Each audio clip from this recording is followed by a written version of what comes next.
Our next speaker is the wonderful Morna Haist, and she's based in Canada, although she is from New Zealand. And I've known Morna for about 15, 16 years, I think. And she's the most incredible woman. And she's developing leaders right around the world. So welcome today, Morna. Thank you so much, Cathy. I'm so honoured and excited to be here. And yes, I am beaming in from Canada in the beautiful West Coast. So hi, everyone. The wonders of Zoom, isn't it? Right. Being able to bring people from right around the world into this. So today, Morna, you're going to be talking about what it means to be revolutionary. And that's what we're so needing in the world at the moment. But before we get into that, I'm wondering, can you tell me what you think are the challenges in the current education system? Gosh, okay. Did you want me to take up the whole 45 minutes or, oh my goodness. Just a couple. Just a couple. Okay, I'm going to say this through a couple of different lenses. One is the mother of teens, and one as through the lens of just working with educators. I think the number one challenge is that our global education system is no longer fit for purpose. I don't believe that it's creating and creating the kinds of leaders that we need in the 21st century, the kinds of people, the kinds of humans we need. I don't believe that our young people are leaving our education systems fit for purpose for this century. And I think one of the other big challenges is that is really the content of the education itself. And I would love to see more opportunities for our young people to be in circle with each other, to know each other, to understand themselves, to ask more questions and be in inquiry with the world rather than being presented with answers in our education system. That's two things. Yeah. Fantastic answer. And it's a great place to start. And it's really neat to be able to hear those answers from you. So thank you. The second question that I've got for you is, knowing what you know now, what do you wish you'd learned at school? Oh my goodness. Well, I can say this out loud because my teenagers both know that I didn't have the best relationship with school. And I wish I'd learned in school that I was a worthwhile human being, that what I cared about was worthwhile, that my ideas were worthwhile, my opinions were worthwhile, and that I had a place in the world. And I didn't leave school with any of those things. So that would have been my wish for myself. Wow. Yeah. Wow. And you're not the only one with that same wish. So thank you for sharing that with everybody. And that leads us into talking about today's topic, which is, what does it mean to be revolutionary? So that's my first question. What does it mean to be revolutionary? What does it mean to be revolutionary? Well, I started using this word revolutionary really probably 3 or 4 years ago now to describe the kind of leadership and the kind of way of being that I know is needed on the planet now. And if we look at the definition of revolutionary, there are lots of different definitions of it, but the one that I use is that a revolutionary is a fearless advocate and creator of radical positive change. A fearless advocate and creator of radical positive change. And we need a bit of that on the planet right now. But why I use the word being in front of the word revolutionary is that it's often not this big external thing in the world, although it shows up in how we interact with people, what we choose to do in the world. It's really about who we're being. It's about knowing who we are. And it's about actually creating the future right now inside of ourselves. You know, if we want to create a world that works, we need to know what that feels like for us internally.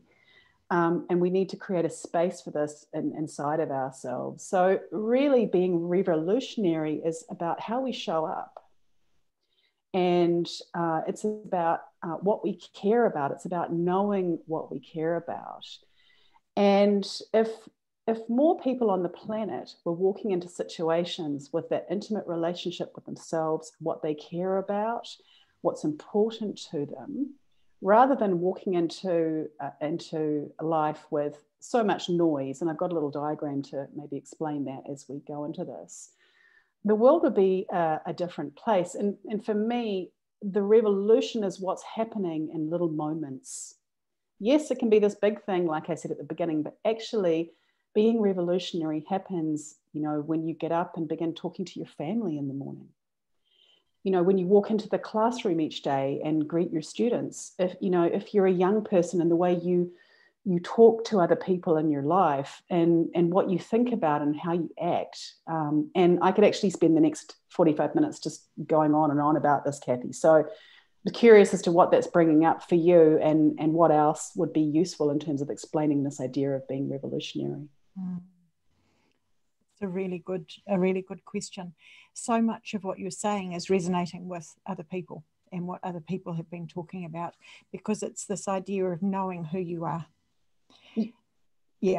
Knowing who you are and being okay with that, and actually being more than okay with that, accepting that, and knowing more about what you care about, as you say, what your skills are, and knowing that you are enough. I don't know how many times I've heard the words, you are enough, as we've been preparing for this. And that's something that I see is both in young people and in teachers and in face it, in adults right across the world, in people right across the world. This idea that they have to be something other than who they are, that they're not good enough yet.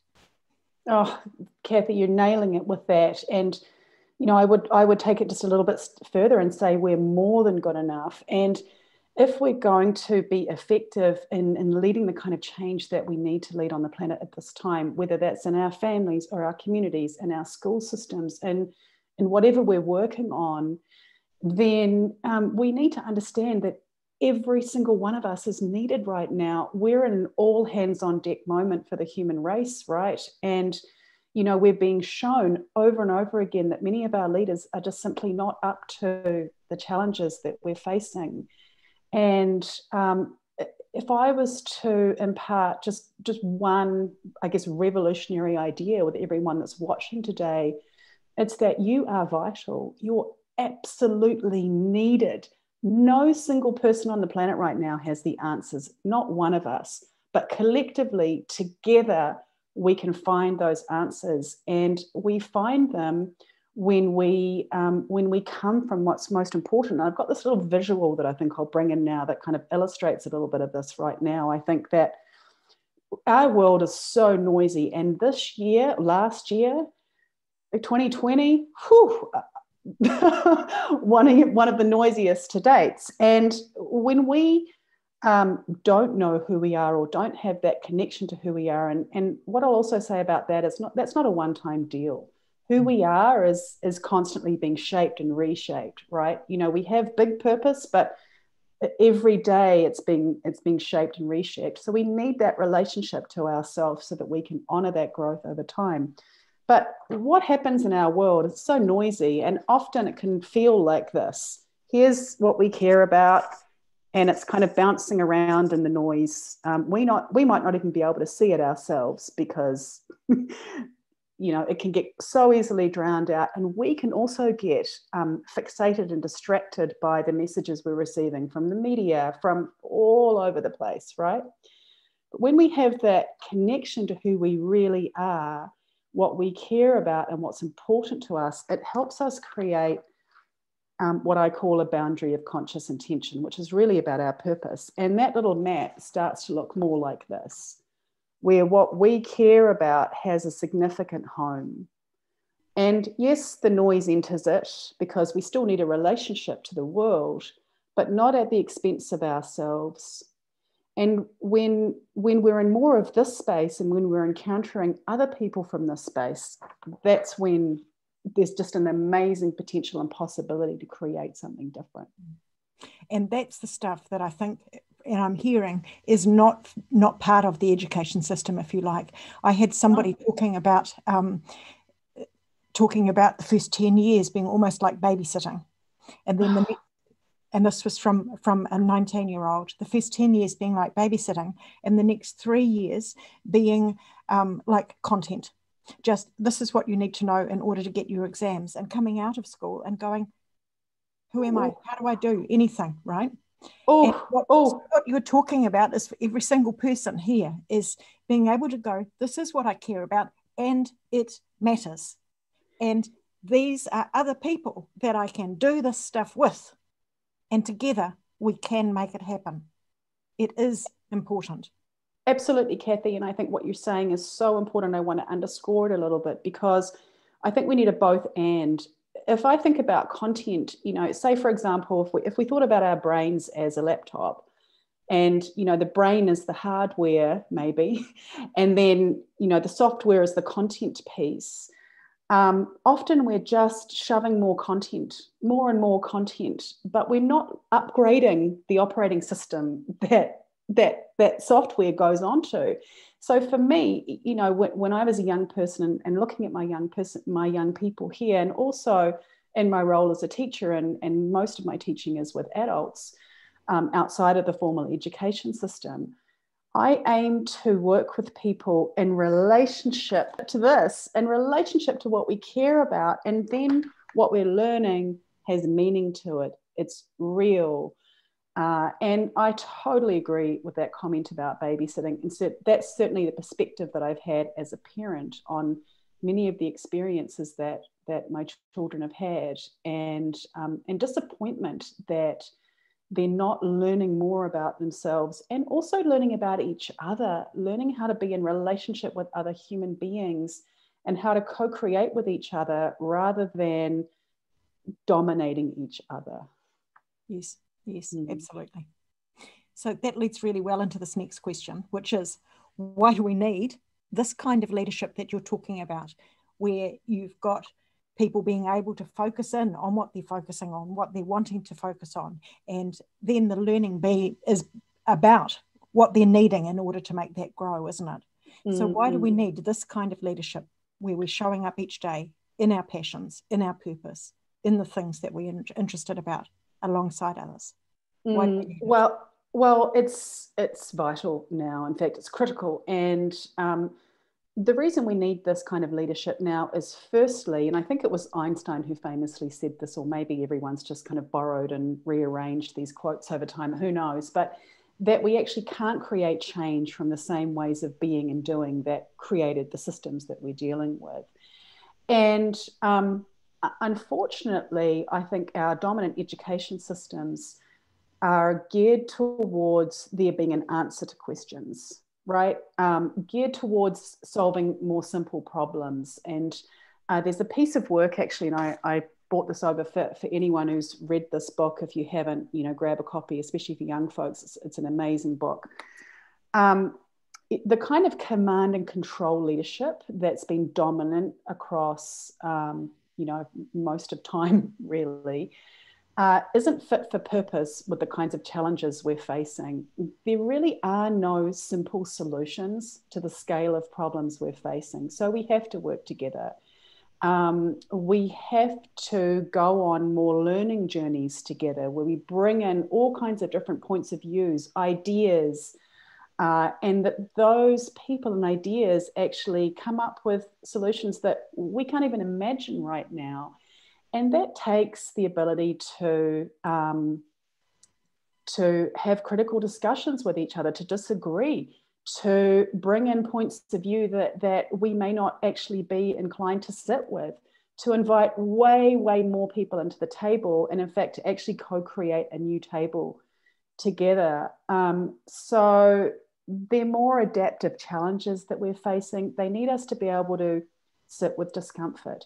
They need us to be able to have a relationship to ourselves so that we can know what's true for us and what's true for others. And it's now essential. I often talk about us being alive at a critical time. And that can come across as a bit of a kind of a panicky thing, because we are in a time where I believe over the next couple of decades, like pretty much every system on the planet is going to need to change to be fit to face this century. Why we need this kind of leadership now is because we're in this time of enormous possibility.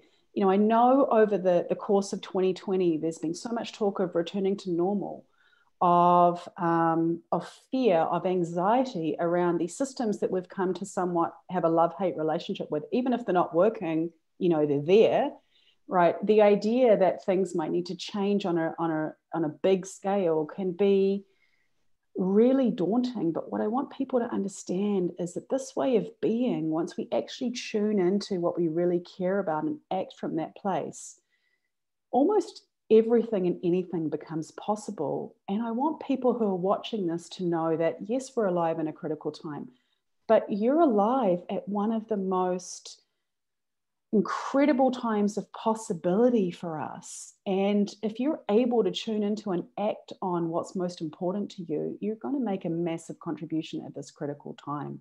So, yeah, I think you're picking up on a key thing here, because there are so many possibilities at the moment. And alongside that, there is so much pain.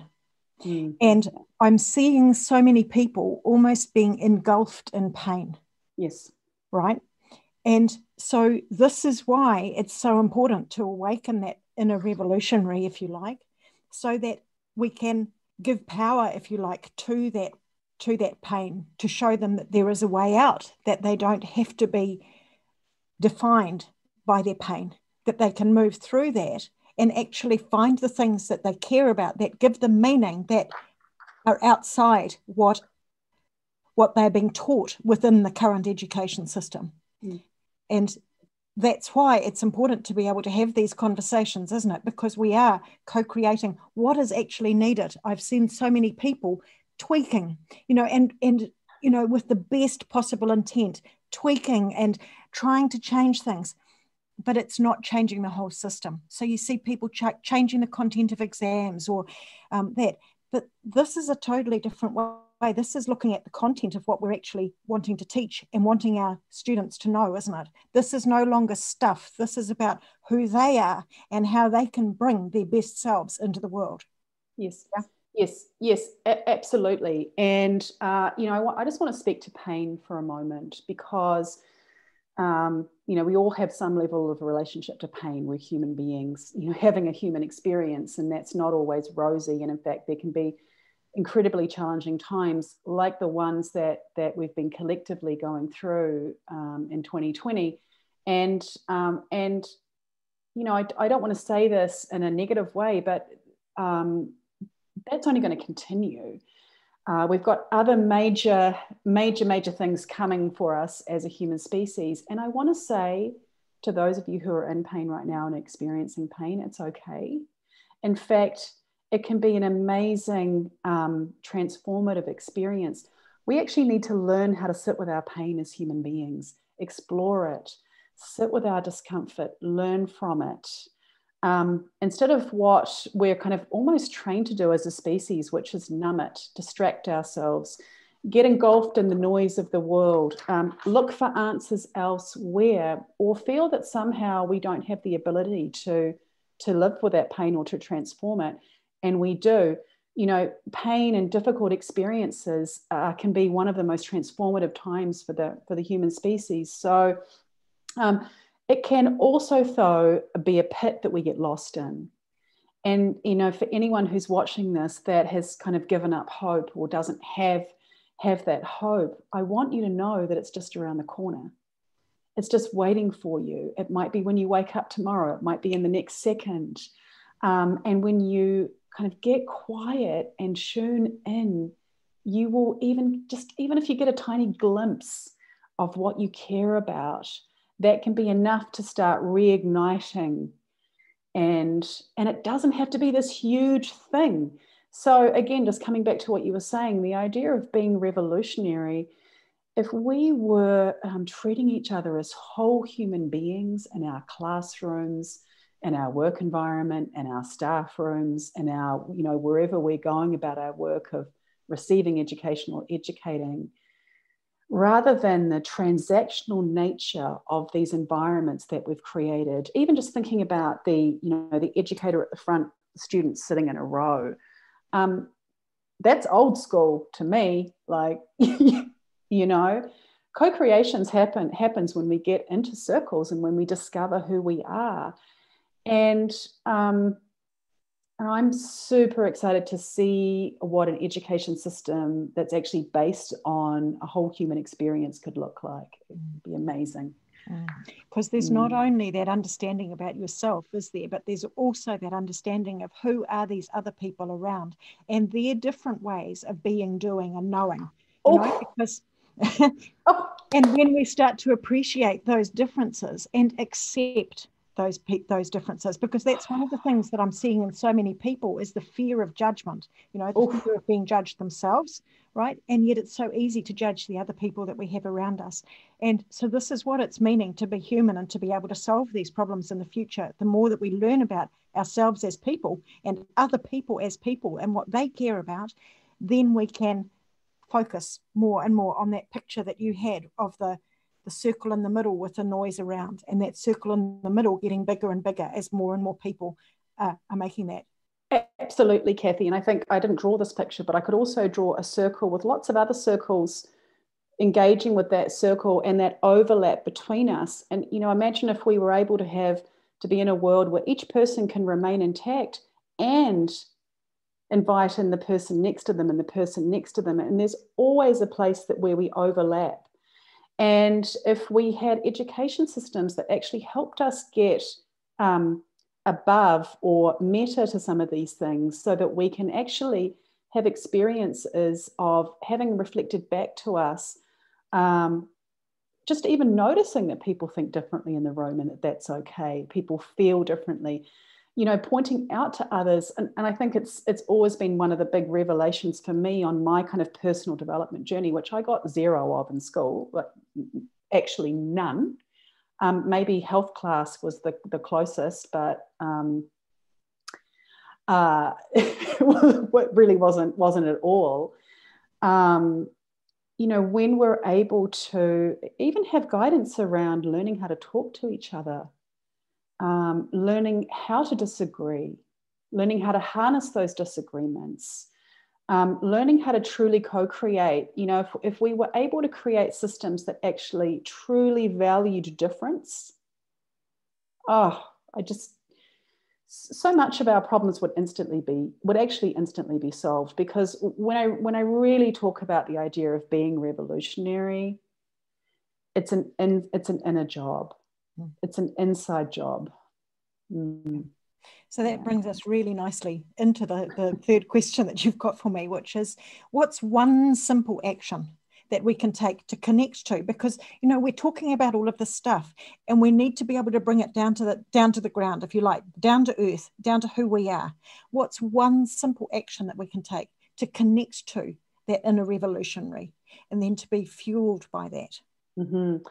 Well, I'm going to offer something that's seemingly going to be like maybe ridiculously simple. But if you're watching this and listening, please don't underestimate the simplicity of what I'm going to ask you to do. So one simple thing is to just ask and answer the question, what is important to me? What do I care about? What is important to me? What do I care about? And create a space to answer that question. Now, that could be a piece of paper. It could be an intentional space that you create. And then once you've got some insight into the answer to that question, what's important to me, then I would invite people to bring consciousness to that. And what I mean by that, and I'll give a concrete example, and also just point out that the answer to that question, and there's 4 other key questions actually that we can answer, and I'm going to record those in a little process for folks that people can download alongside this so that you can do the whole thing. The answers to these questions sit in here, and then they become our purpose. They become what's important to us. So, for example, when I answer that question, what's important to me, one of the answers to that is what's important to me is my relationships. And what's important to me is being in relationship with other people. And so by asking this question, I often ask these questions before I go into a meeting. What's important to me about this meeting? What's important to me about these people? I've brought conscious awareness into how that's going to show up in the space. I do it before I knock on the bedroom door of my teenagers in the morning. And it gives me that little moment of pause to bring consciousness to how I want to interact with them in the next minute. What I'm going to pay attention to. Am I going to pay attention to the things on the floor that bug me? Or am I going to see this beautiful human being and have an amazing interaction with them that's going to set them and me up for success? So it's as simple as that. It's as simple as asking these questions, these really simple but yet profound questions, and actually bringing them into our conscious awareness and into our action in this moment, in this moment, in this moment. And when we start to do that, it's amazing the kind of transformation that can start happening. And also it's amazing what we start paying attention to and what we just start tuning out, because we realize that actually so many of these things that we've been fixated on, they're not even important to us. Yeah. Wow. Incredibly simple, and yet, as you say, profound. Yep. And that becomes our reason for being, doesn't it? You know, can I just say one more thing actually about that question? What I love about these questions, I call them the 5 essential questions. What I love about them is that they're scalable. So you can think about these questions, what's important to me in terms of the very next moment I'm in, but you can also think about them in terms of your entire life, or your business, or your school, or your classroom. You know, they're scalable. They can go up and down. And if you're a teacher watching this, and you know you have the privilege of having some amazing young people in your rooms and your spaces, oh my goodness, I would encourage you to ask and know the answer to this question. Know what's important to the people that you're spending your days with, and know what's important to yourself. Ask it in the staff room. You know, ask it to each other. Imagine if we had conversations that were about what is actually important to us, and not about these noises and distractions and social media and the news and blah, blah, blah, blah. Yeah. Alongside that as well, there's another question, and that is, what does success look like? Yes. Because that's something else. You know, our education system, if you like, is geared towards success is passing exams, success is doing well, and so on. But people have different ideas of what success is. And success can be, you know, having a happy family and you know, being your best self in that space. Yes. There are so many things it can be. Oh, Cathy, I think this is such an important question. I want to underscore it. The way I often approach this question is just asking, what do we want to pay attention to and measure, you know, in terms of what we mean by success? And again, I'll just relate this back to my own children. What I want to measure is people's happiness, my family's self-worth. Do they feel good? Do they feel like they're able to make a difference in the world? You know, do they have a connection to themselves? It's not whether they got an A on a test. It is not. And I always, you know, when I used to get school reports when my children were younger, I was always way more interested in any information on who my child is. You know, what are their relationships like? Are they happy? Are they engaged? Are they curious? Not whether they got, you know, 3 out of 10 on a math test. And I think we're measuring incorrectly in our school system. It's interesting. You've brought up happiness twice in your speaking here, and we have another speaker who's actually speaking on the science of happiness. Awesome. And how to actually create that awareness of how to make yourself happy. And we're not talking about pasting a smile on your face there. We're talking about what is that deep core contentment. What is the stuff in your life that gives you a deep core contentment that you can then draw on to be revolutionary in the world, because that's actually what we need as well. Oh, it's amazing. And if I could just say one more thing about that too, you know, I think that is so vital. And I'm not going to tell you how old I am, but I learned at my age a huge life lesson this year and last year, that you can actually have really, really crazy bad things happen in your life, and you can also be okay at the same time. That's You right. can actually find joy and peace and happiness even in the most challenging times. And I think it's about our lens. It's not about, I'm not into the kind of like pretending, like you're saying, paste a smile on your face, never looking at the painful things, because of course we need to be engaged with those things. But we don't actually have to be consumed by them. It is actually okay to feel good at the same time. And it's so possible. It's totally possible. That's exactly right. Morna, I'd love you to. I know that you've gone into depth in one of those things, and you've got the downloadable resource there as well. I'd love it if you could just skim through what are those other 4 steps in that the 5 questions that you've got. Well, I've actually got a little visual. Oh, awesome. Yeah, and folks will see this or listen to this anyway in the download. But here are the 5 questions. And as I present them on the piece of paper, you'll see that I've got a circle there. And that's also about the psychology of creating a home for these questions within us as well. I think part of this process is actually creating a space inside of us for what we care about, and then expanding that space over time.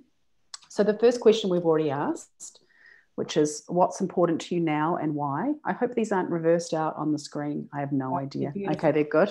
They're beautiful. The second question might be a little bit out there, but I want folks just to lean into this question, which is, what time is it in your world?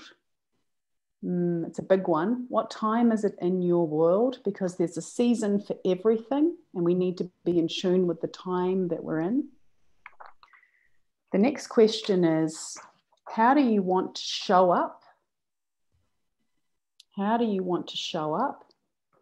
And the next one is super important. How do you want to feel? How do you want to feel? Because guess what? You have choices around this, and you can create more and more and more of the feelings that you want. And then the last one, which is kind of my favorite. Who are you becoming? Who are you becoming? And so I call these the 5 essential questions, because when you're in inquiry with these questions, because as I said probably earlier, there's no one-time answer of these questions. We're always in inquiry and changing and growing, and we're in relationship to these questions. So the beauty of these questions is, again, you can ask them once a week, once a year, but it's important to have a relationship to these questions. And then when we know these answers, when we're living into them, when we're focusing more of our life and practice around them, then again, we move away from this and we create more and more and more of what is true for us and what we want. And we can show up as a whole human being. Well, that's wonderful. So I know that in that downloadable resource there, you'll have, the process, and you'll walk people through that process, and people will be able to pause that and to be able to start it again when they're ready for the next step, and so on. You've got a very simple process to work through.